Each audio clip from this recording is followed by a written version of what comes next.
On commence par les temps forts de l'actualité et la NUPES au coude à coude avec la majorité présidentielle pour ce premier tour des législatives. 25,75% pour le camp macroniste, 25,66% pour la coalition de gauche emmenée par Jean-Luc Mélenchon. Le Rassemblement national arrivant loin derrière à 19,1%, tandis que les Républicains et l'UDI obtiennent le score de 13,6%. Concrètement, les projections en termes de sièges offrent la majorité au camp présidentiel, mais celui-ci perdrait la majorité absolue acquise en 2017. Un scrutin une nouvelle fois marqué par une abstention record. 52,49% des inscrits ne se sont pas déplacés. Des abstentionnistes qui auront la possibilité, s'ils le souhaitent, de rectifier le tir dimanche prochain en se rendant aux urnes pour le second tour.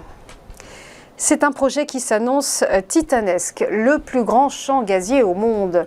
Il sera situé au Qatar. Eh bien, sachez que les Qataris ont choisi Total Energy comme premier partenaire pour le développer. NFE, c'est le nom du projet. En fait, une expansion du champ offshore Northfield qui représente environ 10% des réserves mondiales de gaz naturel. Total Energy détiendra 6,25% de NFE associé à Qatar Energy pour une co-entreprise. ExxonMobil, Shell et ConocoPhillips sont également sur les rangs pour une participation. La part des géants pétroliers et gaziers étrangers devant s'établir à 25%.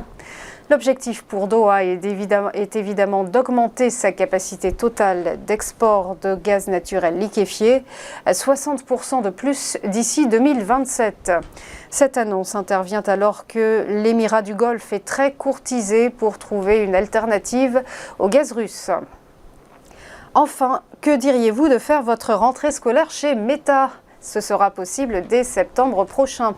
Une académie du métaverse, c'est ce que vont lancer la maison mère de Facebook et Simplon, une école formante au métier du numérique. Gratuite, territoriale et innovante, l'Académie du métaverse formera à 2 métiers, développeur spécialisé en technologie immersive et technicien support assistance. Présente à Paris, Lyon, Marseille et Nice, cette Académie du métaverse compte former 20 élèves par ville et par promo, avec une attention particulière à la diversité et à la place des femmes. L'objectif est d'avoir 30% de femmes dans cette première promo, a expliqué Laurent Soli, le vice-président Europe du Sud de Meta. À terme, 10 000 emplois devraient être créés en Europe d'ici 5 ans pour construire le métaverse, nouvelle priorité stratégique du groupe américain. On passe au point boursier. Petit rappel de la clôture des marchés financiers vendredi dernier. Un vendredi noir sur les places financières. Le CAC 40 a plongé de moins 2,69%. L'indice parisien qui a fini la séance à 6 187 points. À Francfort, le DAX aussi a dégringolé moins 3,08% à 13 761 points. Tout comme l'IBEX de Madrid qui a cédé moins 3,68%.